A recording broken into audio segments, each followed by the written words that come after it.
Welcome back to the Caregiver Relief Podcast, where we share heartfelt conversations, expert insights, and trusted resources to help caregivers feel supported every step of the way. I'm your host, Diane Carbo, and I'm so glad you're joining us today. This is the second episode in our three-part series on what home care should look like. Care that uplifts, empowers, and truly helps seniors thrive.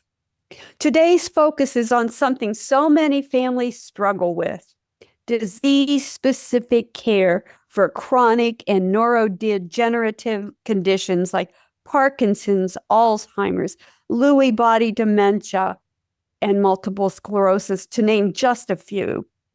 I'm joined again today by Emma Soy, founder and CEO of Gentle Shepherd Care, a revolutionary approach to home care rooted in compassion and transformation. In this episode, Emma and I will take a deep dive into holistic, disease-specific care strategies and how families can move beyond just managing symptoms to actually addressing the root markers of aging.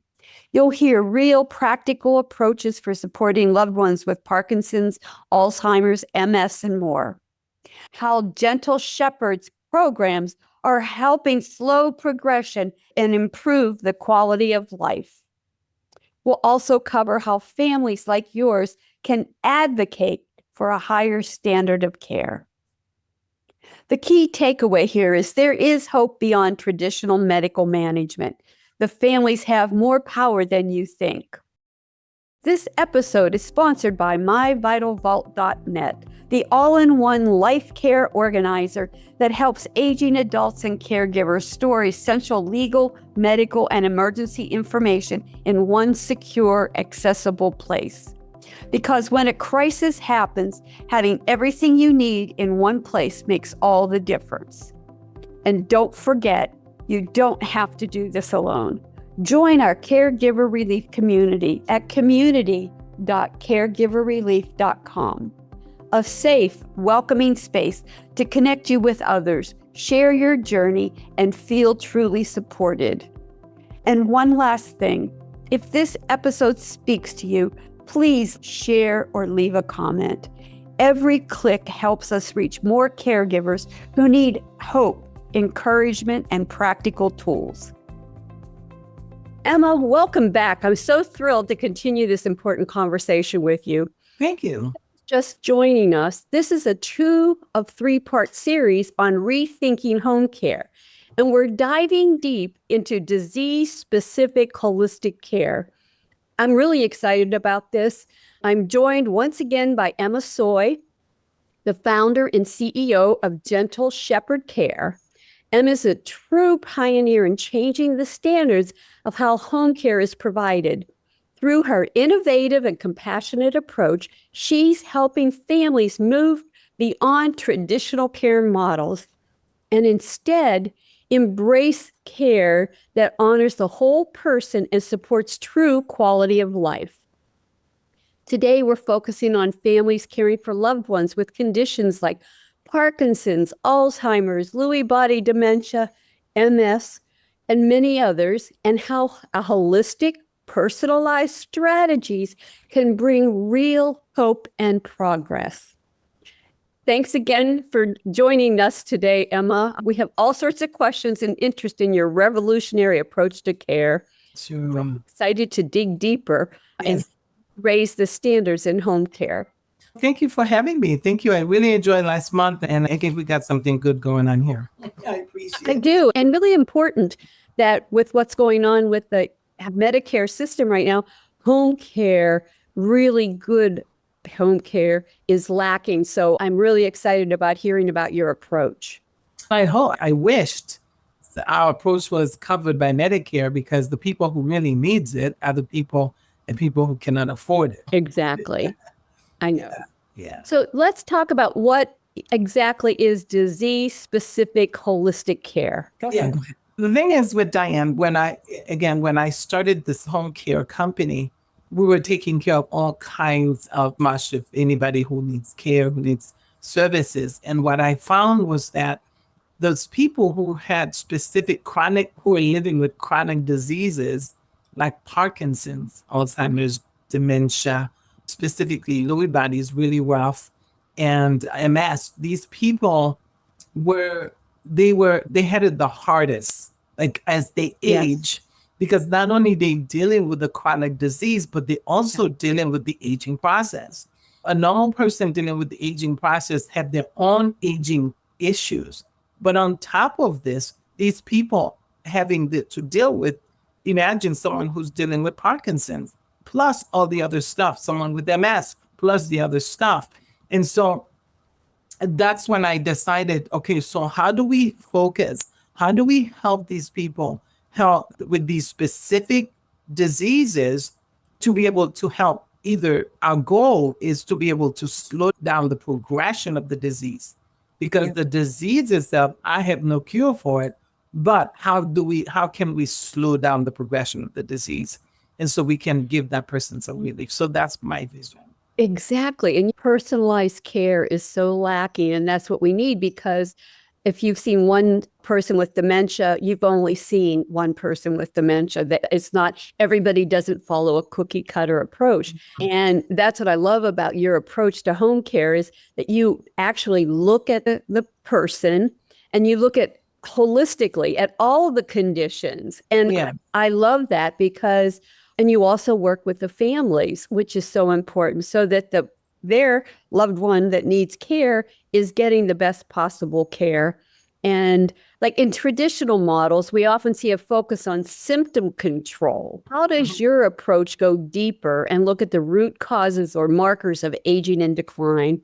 So let's take a look at, for example, Parkinson's. Someone get diagnosed with Parkinson's, when the first time the person hear the word Parkinson's, now either through the aging process, because being diagnosed with Parkinson's can be any time. You have people at any age being diagnosed with Parkinson's. And sometimes the person is having the symptom a long time, but they never able to pinpoint it or report it, or so whatever. They probably been living with it and not knowing that was what it was.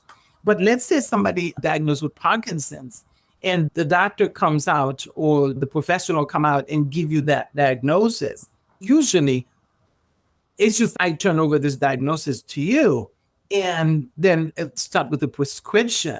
Now, when they do start with the prescription, and we're just waiting for the next things to happen. Like we're waiting for the next symptom, and then do we write another prescription for that symptom? Exactly. So my goal and my vision. Now, when I say my goal, my vision, Diane, is one day I would like to see all of that happen for people who are living this way. Yes. Because it's just the beginning. I see it happening and I want to do something about it.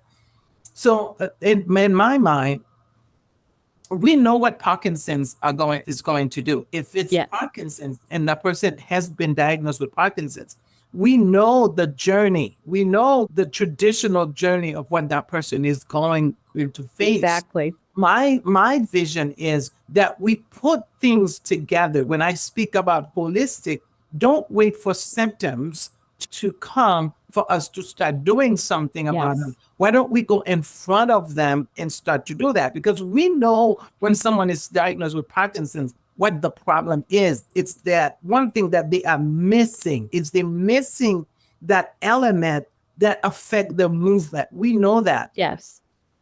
And so immediately get that person involved with therapy, for example. That's what I mean when we speak with holistic. Let's get that involved with therapy, because we need to get that person moving. Don't wait until when they start declining and then say, okay, I think you need therapy now. Yes. By then, that person is weak, that person's muscles are, and they're not really motivated to do that, number one. The next thing we know affects their vocal cords. Why don't we get speech involved? Yes. Why don't we start training? Why don't we start doing that education with that person in the family? Now, today, the biggest educator for families that have been diagnosed with something like this is Google. Oh my God. Like, why don't we get human beings to be able to work with that person, to be able to coach that person in looking at that? The next things that you see is the mental. What is that person thinking during that time? When Yeah. that person will get diagnosis, everything is going on in their mind. They don't even know what this Parkinson is. They don't even know what to expect. And with all the fear that they have, like, why don't we start giving them hope from the beginning? And so they can be motivated to do the work that needs to be done. So that's what I mean by looking at Parkinson chronic disease from a holistic perspective. It's the physical, the symptoms that we are anticipating emotionally, physically, and spiritually where that person is, and be able to help them so we can work the journey together. Emma, I love that approach. And I have to tell you, I am really impressed because one of the things that we're lacking is a holistic approach in fact, when I started in orthopedics, when I was a new nurse, this is 50 some years ago, an orthopod did hips, knees, everything, broken arms. Now they have specialists for everything. And I do chronic pain all the time. And you have to be very specific about the part of the body you're talking about. They don't care about the pain I have on other areas. Yeah. It's just at that day. Yeah. And I like the proactive approach because research studies are coming out that people with neurodegenerative diseases benefit well from weightlifting. It doesn't have to be heavy weightlifting, but even using resistance bands can lower your ability or increase your ability to delay symptoms. Yes. And it's so important. And people don't realize that. They become paralyzed when they hear this awful diagnosis. Yeah. And they're not thinking, what they should be thinking is, I got to call Emma Soy because we need for her to help me get through this. Because my goal, Diane, is that person need to be surrounded by a team of experts. Exactly. Who can, not just having a physical therapist when the problem comes. Like, for example, in my mind, in my vision, someone living with Parkinson's should never be without a therapist. Yes. Should never be without a physical therapist. Should never be without a speech therapist. Like, and even for mental health, these people are bringing the kind of team together to help that person navigate. Instead, though, currently, we just wait when that person, families are watching the person disappear by pieces. Yeah. One day, this one things fall, this one things fall, this one thing fall. And every time they go in and the doctors say, maybe we should add this person. Oh, maybe we should refer this person. But we already know they're going to need these people. Why don't we bring them in a place where they have surrounded by a group of experts and support, and at least that give that person hope that they're not by themselves. Trusting that each of these people are working together. Like the therapist is not working solo. The speech therapist is not working solo. And we all working together so we can encourage these persons to go through this journey together. That alone will give that person hope and motivation to move forward instead of watching their body falling apart piece by piece. Yes. There are new programs coming out right now where therapy will be hybrid. Some of it will be online instead of person to person, and the family caregiver will be the one to be directed via televisit on what to do with their loved one to get them moving. What I'm seeing is really, but like you said, in the olden days, 50 years ago when I started nursing, therapies communicated with one another. Yeah. And there was a contact, and they also were in contact with the doctor to give updates. And that's not happening to the degree it used to. And that's sad. That's why I like somebody like you who's going to care manage everything and coordinate it so that things don't get dropped. Bring the right person and bring in the team from the beginning. Now, let me tell you what I have seen, Diane, in regards to caregivers. When family caregivers are caring for someone with chronic diseases, yes, they're already taking care of that person day to day. Okay. Like they already make sure that person is eating, like the basic things that they already doing. Okay. Now, remember that person used to be a person who had their own responsibility in the house. Yes. Okay. So let's think about a husband and a wife. Okay. The wife now has to carry on that the wife now has to carry on all the responsibility that husband used to do. Okay. Because let's say they used to do 50-50, whatever. That's just normal living. Yes. Already that family caregiver is taking on the role of that person on top of it. Yep. And so now when we bring things to them to do on top, that what caused them to be so overwhelmed. Now, they're not physical therapists. Okay. So now when we tell them we have this long list of things now they have to make their husband do. Yes. The wife know this is good for their husband. They know if the husband doesn't do this, it's going to happen. Yeah, they already know that. Yes. Now, the husband doesn't see the wife as a therapist. Exactly. You're not my therapist. I'm a wife. Yes. So now you're making this wife become a therapist that the husband is not receiving. When I walk into a home as a professional, I tell a client to do something. I come in, they know I'm leaving. So even if they mad at me, it doesn't matter. It's not the same when you're asking the wife to do the work of the physical therapist. 100%. And you know what I see is the care recipient, the person receiving care, often lashes out at the very person that's caring for them because they know they will come back. Because they need them to be their wife. Yeah. So now that is what's so difficult. And that is why having outside helpers is so important. If that person, I'm not even saying if you can afford it, because if you cannot afford not to have an extra person to be able to help you carry that load. I call it building a care team partner support group. Because from the beginning. That's what I really encourage people to start to develop a care team partner approach, because most caregivers hate to ask for help. They feel failures if they do, and they're often dealing with judgmental, uninvolved siblings and extended family members, and they have so much pressure on them. 63% of family caregivers become seriously ill or die before the person they're caring for. Yes. And that's very disturbing to me, because with what's going on right now, more and more pressure is being put on the family caregiver that we're going to be at 100%. I mean, I'm serious with what I'm seeing. How do we have family caregivers, though? The issue is that I'm seeing also is that family caregiver to understand, to accept and to receive this team. Because this family caregiver, we can talk about the statistics all we want to. That person doesn't respond to any of this until they are laying in a hospital bed. 100%. Absolutely. That's why I bring it up every single time I can. And I'm really push for the family caregivers to start standing up for themselves. And but then how can I help? How can they see the value?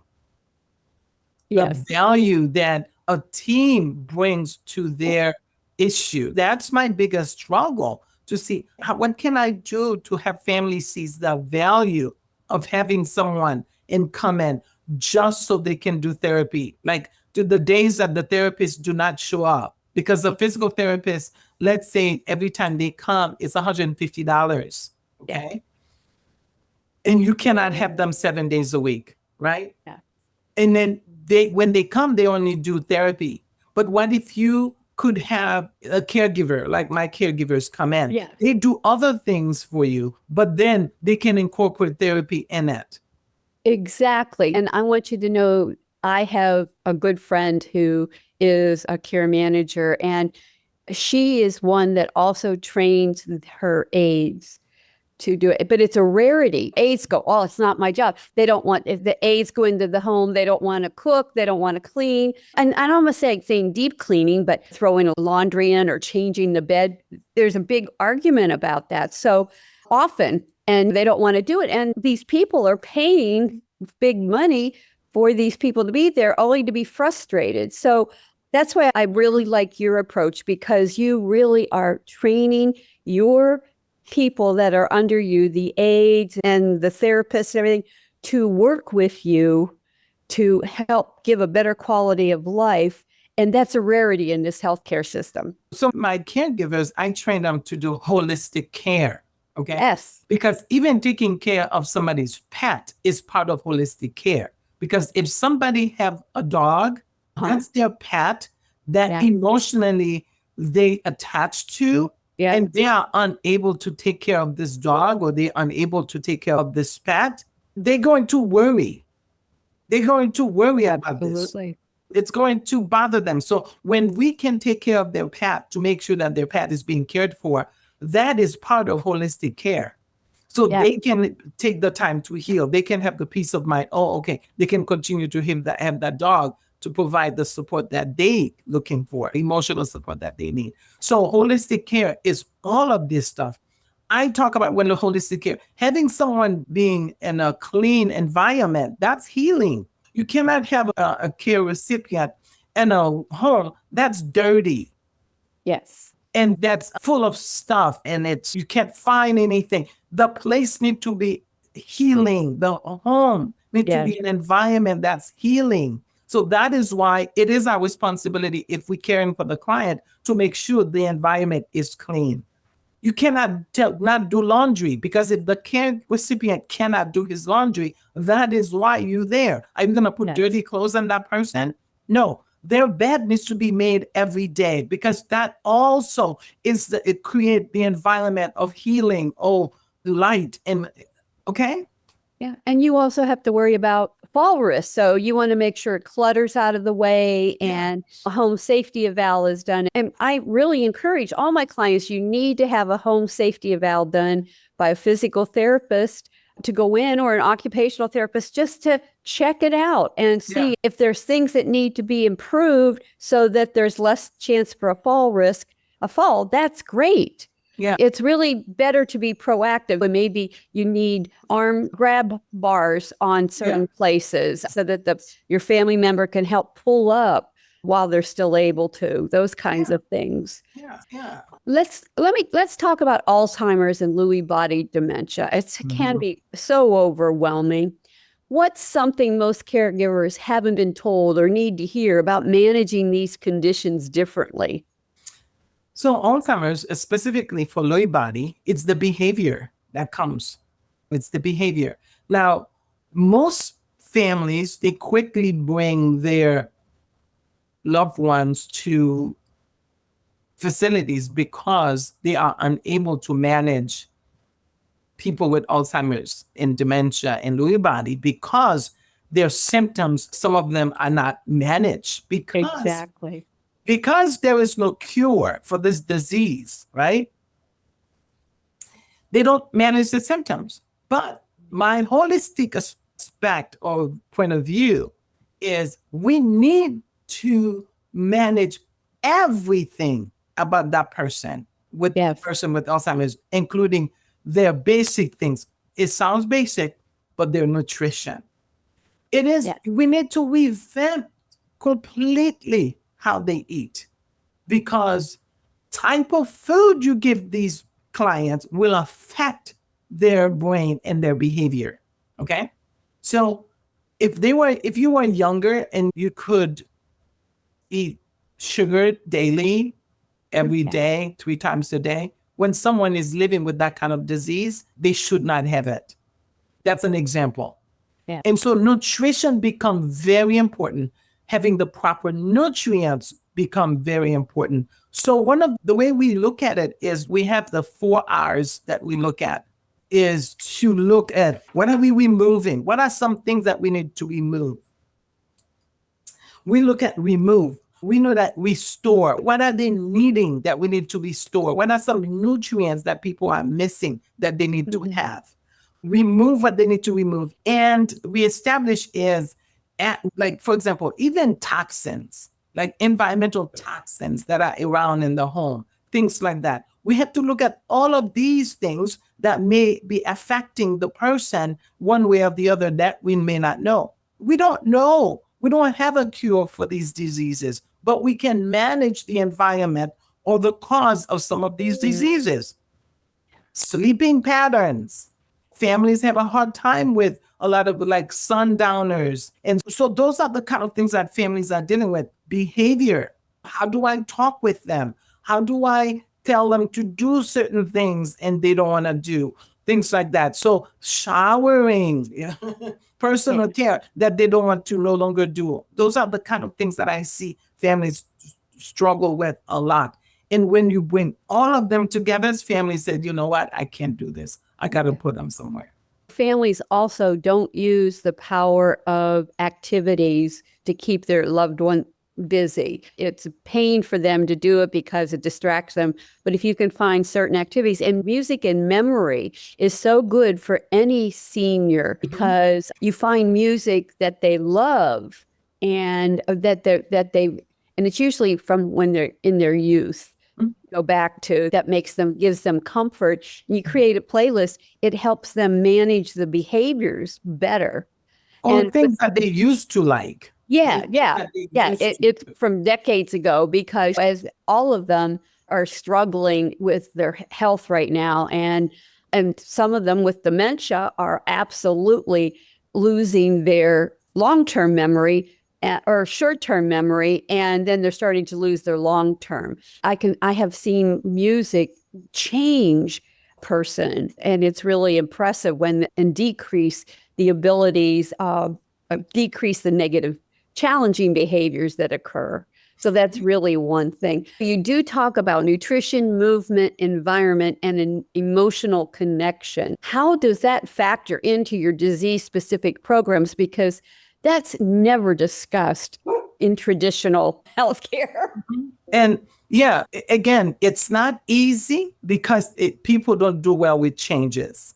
Because you are asking people who are 70, 80 years old to change their lifestyle and how they used to do things, and which is not easy to do. So I am not going to sit here and tell you that it's easy to do, but I preach it to every one of my families that are dealing with these kinds of chronic diseases as something that is the basic 5 or 6 things: the nutrition, the hydration, the sleeping pattern, the managing. How do you manage that specific disease, their behaviors, know what to expect with each of these diseases, and how do you deal with them? People get so exhausted. Like, for example, one of the frustrations people have with Alzheimer's is when the person is asking you the same question over and over again. Over and over. So families get really frustrated and say, okay, how do I, and then they talk about their dogs. Can I have my dog? Your dog is dead. No, you have to teach the family, how do you communicate now with this person?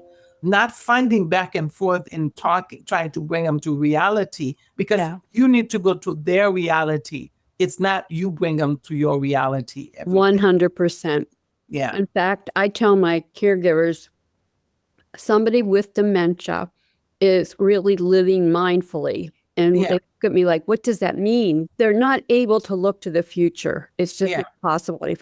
And they're losing memories of their past. Yes. So they truly are in the moment, and they pick up on and a lot of times their processing of information is slowed or it's gone. So the only thing they have to pick up on is sometimes your emotions. Yeah. Can you say they still have being able to detect aura? They're still able to detect, just like a baby. When a baby senses that you are nervous, they know that. If a baby feel like they're not safe, they know that. Older adults with these kinds of disease feel the same way.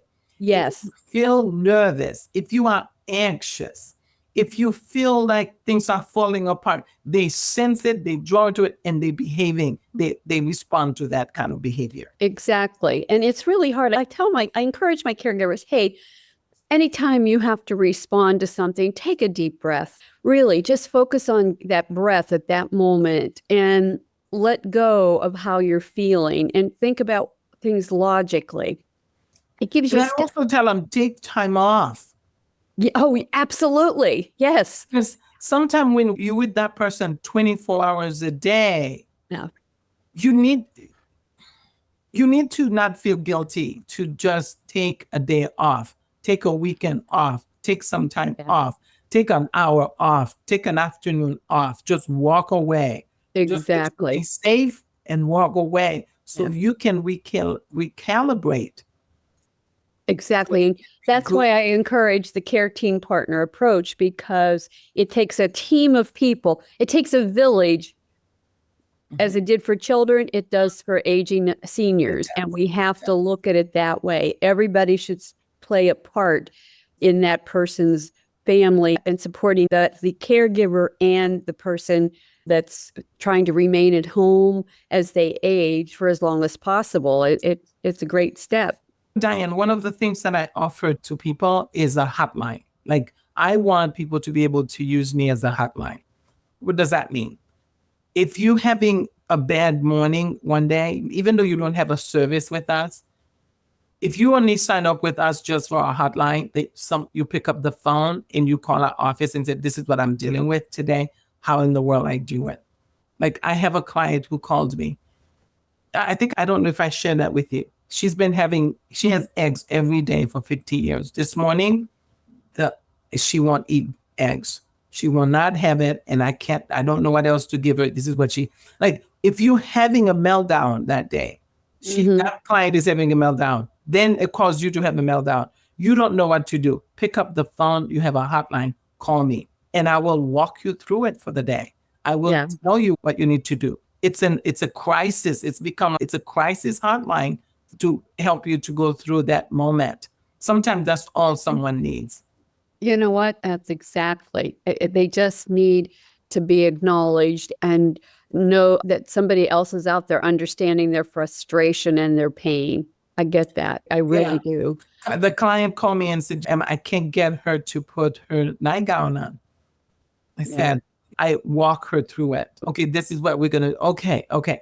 Just having that person and the other line to be able to help you through that, sometimes it's all you need. All of a sudden, their burden is lifted off their shoulders. It's shared, and they're much more relaxed, which in turn makes their loved one more relaxed, and it just goes smoother. Yeah. So the daughter who says, Emma, I can't get her to put her nightgown. I said, oh, what do you mean? She's in her room and I gave it to her and I came back an hour later, she still have it holding in her hand. I'm like, she does not know what to do with it. I said, imagine if she was a baby, would you put her nightgown on her lap and tell the baby to put her nightgown on? Yeah. Because then the baby wouldn't know what to do in nightgown. So you would come back, the nightgown would still be there. She said, yeah, because in your mind, you think she's your mother and she had been putting her nightgown on for 90 years and she should know. Okay, she has a disease. She does not remember what to do with it. So what we need to do is to stand there with her and tell her, put the arm in here.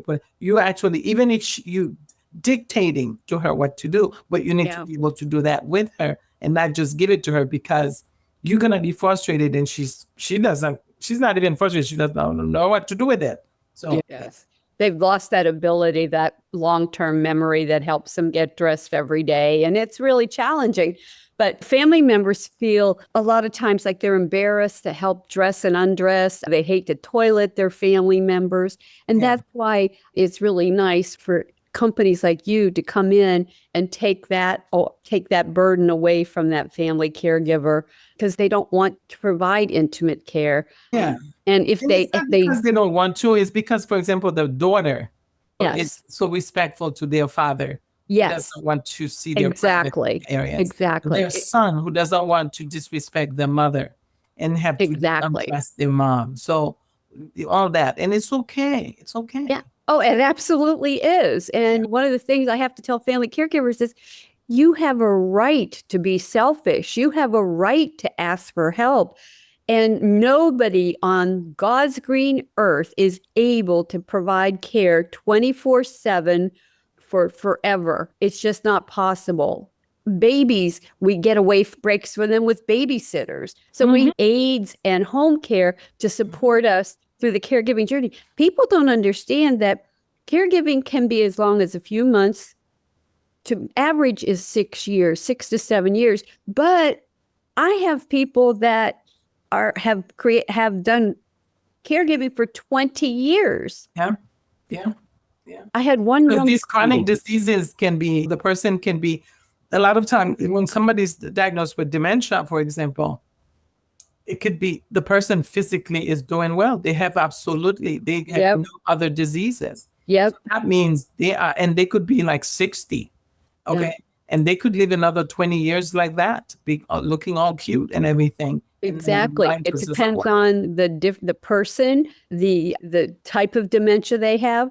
But I have one client who has been caring for her dad for 15 years. And he had I said, he had the slowest form of dementia I have ever seen.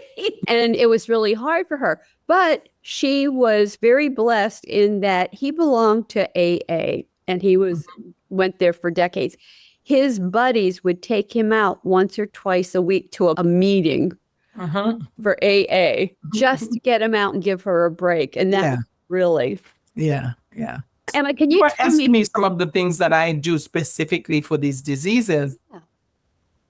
So, for example, things that people don't think about, removing toxin is very important because toxin can be something that is environment that affect that cause neurological decline. So heavy metals, household chemicals, all of the detoxing the body is one of the one things that I really encourage my families to do. I help with the detoxing the body. The other thing is strength. No matter what kind of these kind of diseases that they have, focusing and building their strength and their energy is very important because that's the only way you can get them to continue to do things without them decline. Exactly. And so very important with that mobility. So strength, physical strength. And the other thing is to make sure that we're doing things to relieve any kind of pain that they have. If they have pain, especially when the person is dealing with a chronic disease and the pain is not being managed properly, that's something, especially if they have Alzheimer's dementia and they cannot express it. On top of it, they have pain somewhere. Yeah. That's another focus. Then how do we help to decrease inflammation in different parts? Arthritis is very prominent. And so how do we decrease their pain so they can feel good and still so you can do this? So there's a couple of the things that they cannot communicate, but you know that that's bothering them. When you're bringing this up, I always think of, I had a call from a client whose mom was in assisted living. And he calls me up and says, her behavior is awful. It's terrible. They're kicking her out. And he said, she's been like this for a week and she keeps getting worse. And I said to him, did they check her for a urinary tract infection? And he called them back and he said, no. So I said, get her to the ER because they're not going to be able to do it. Take her to the ER. And if it is not a urinary tract infection, she needs to go to behavioral health. So that gives you a chance for her to get medically managed, which was a UTI. And people in the facility didn't know. Really really try to educate my family caregivers on the fact that if you see even a person with dementia become more irritable, cranky, or very confused, the first thing you should think about is a urinary tract infection. And I'm sure your staff is already trained on that, but I was shocked that these people are charging in assisted living $10,000 a month for care that is not being.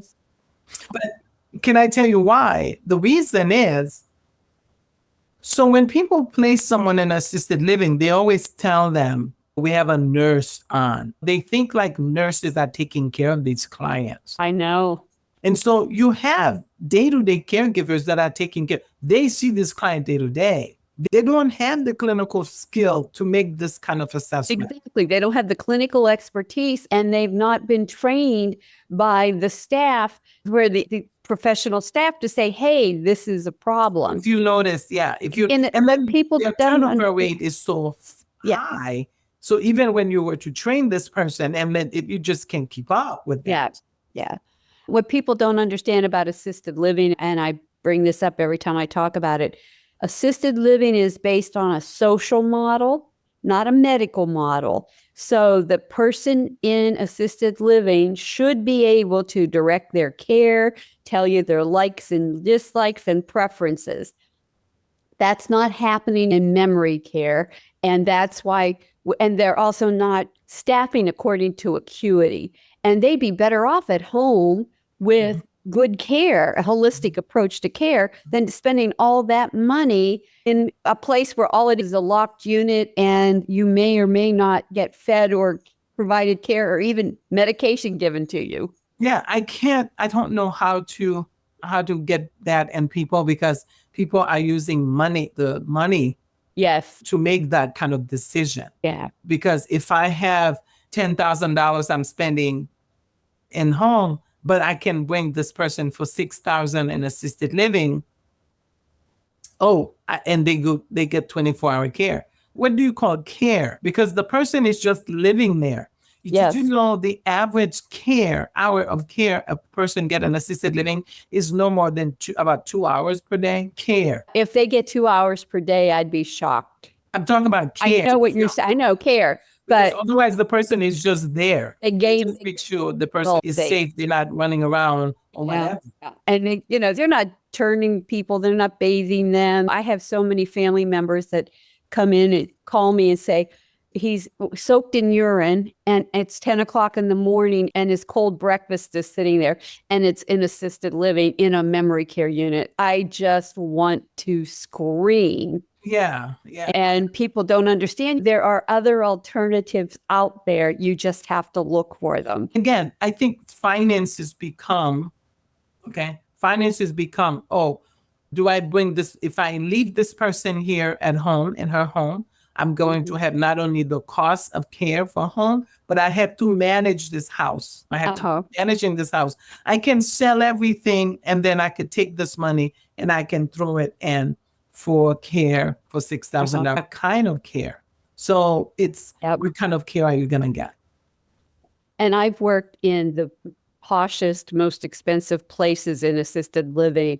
And I can tell you, whether they're in a posh place or they're in a Medicaid-run assisted living, the care's not much different, except that in the posh places, they have brightly painted rooms. They have staff that the dining room staff has fancy hats and bow ties and all that and linen tablecloths, and you still might not get fed. Yeah, but the thing is, I don't think it's care. They get supervision. Exactly. You know what?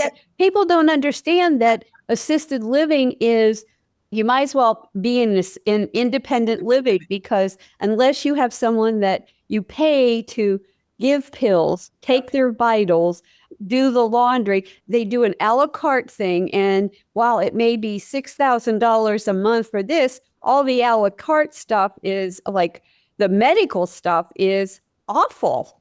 Yeah, so they get supervision, meaning that make sure that they don't run around outside the building, because they can run around in the building all they want.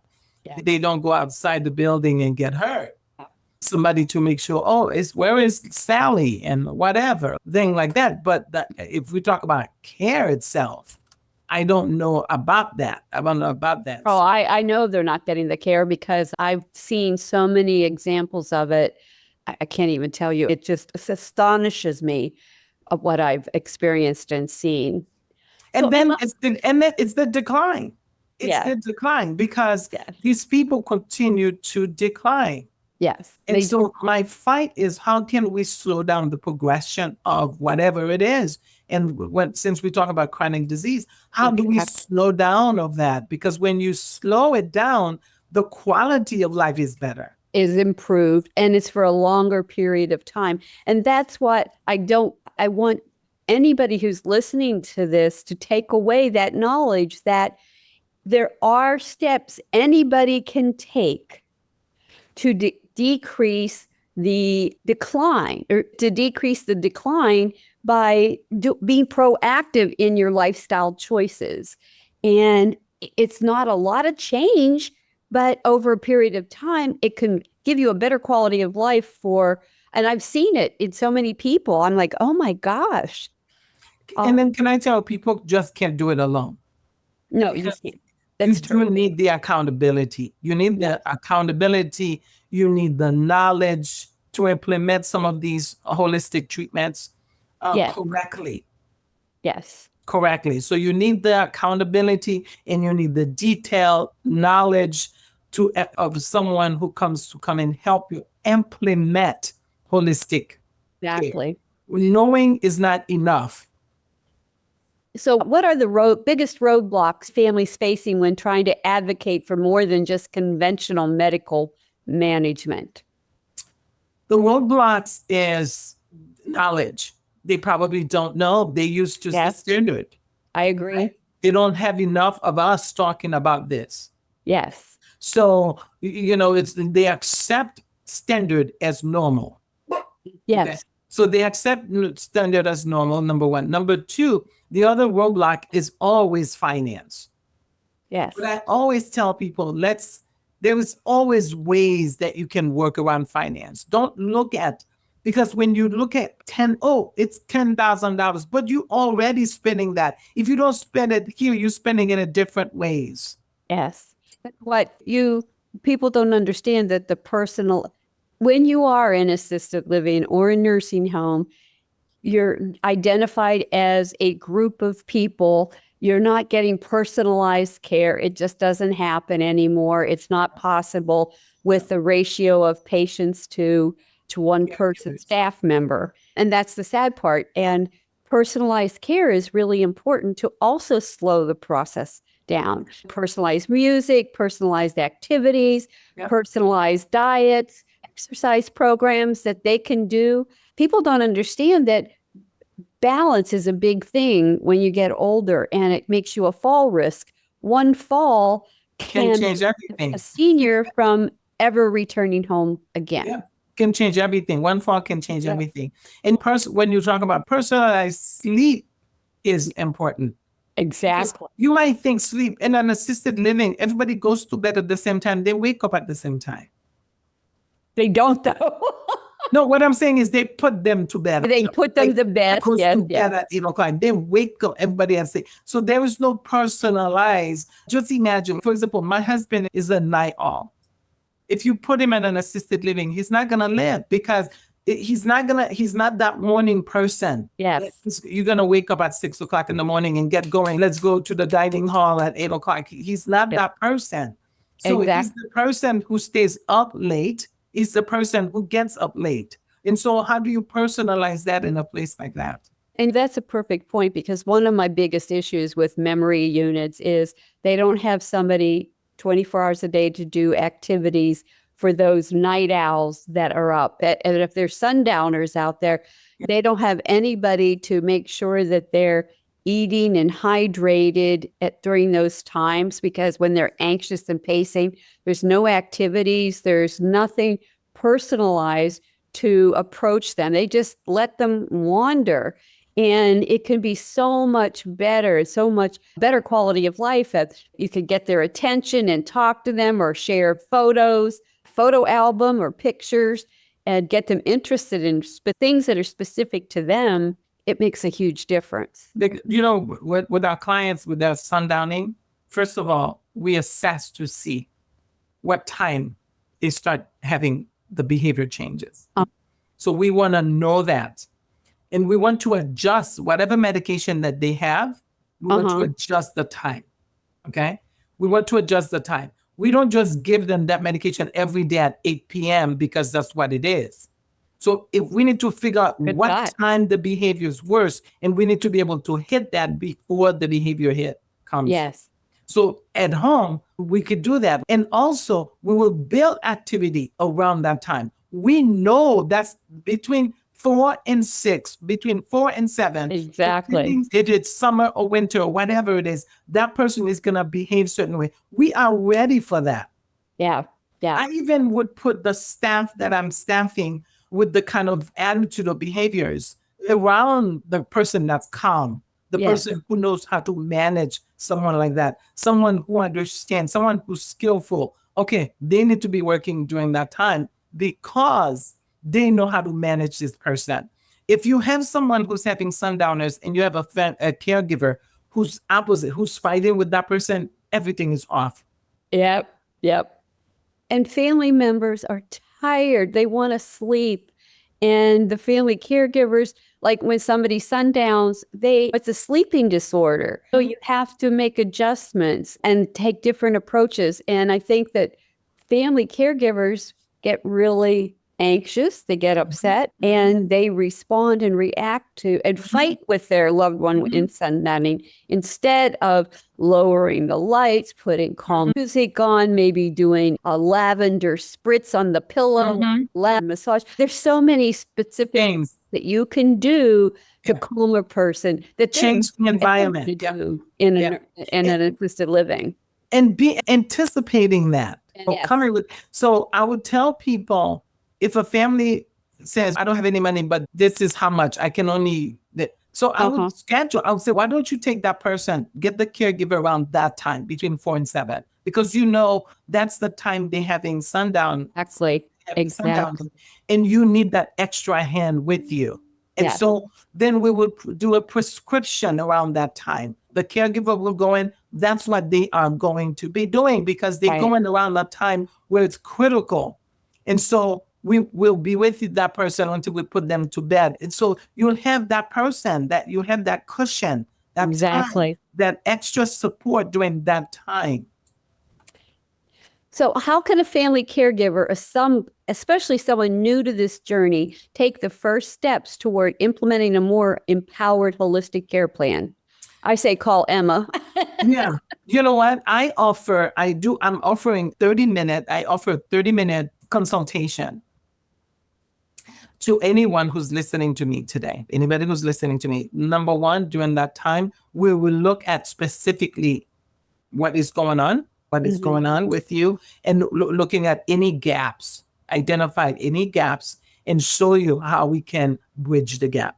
How we can show you what we can offer to bridge that gap, no matter what you're going through. Is it caregiving, whatever the issue is? But if you're dealing with you're a caregiver with someone dealing with chronic diseases right now, whatever the issue is, I'm offering a 30 minutes. It's free to anybody who's listening to me. And during that time, we make an assessment, identify the gap, and show you what you can do, how we can help you fill that gap. And That's a pretty awesome offer. Hold your hands to go through this journey. No one should go through this journey by themselves. I agree. So what message would you want to share today with caregivers who feel like there's no hope beyond medications and decline? There is hope. There is hope. There is hope. And part of the hope is preventative. So don't wait, because don't wait until you see things to wait for symptoms, or when things get worse. Don't wait. If you're dealing with someone with a chronic disease, I know what's going to come forward. It's easier to plan the interventions than to wait until you start living in crisis. And so that's what I would tell them. The other thing I would offer them, they need to reach out to me. Anybody who's dealing with a chronic disease, the least they could do is register to be part of our hotline. You can call us anytime, and we will help you when you're going through a crisis. I love that. Even if you don't have any other service, if that's the only service, you can get the hotline service. I'll put the hotline number on the page at the bottom of this podcast. People will be able to reach out to you. Yeah, reach out to me. Even if that's all the service you sign up for, is the crisis hotline. Oh. It's there whenever you need it. You can call me once a week. You can call once a month. You can call me once a day. You can just call that. This is someone this is that you can just call as a lifeline. That you can just call and say, okay, he's on the floor, but he doesn't want to eat this egg or whatever. You know what? That's awesome, because caregivers sometimes need that support. Yeah, absolutely. To help you go through that time. And believe me, it's a lifeline. Yes. Emma, you are a lifeline, and I want you to give out your company information to everybody so that they can come back and reach you.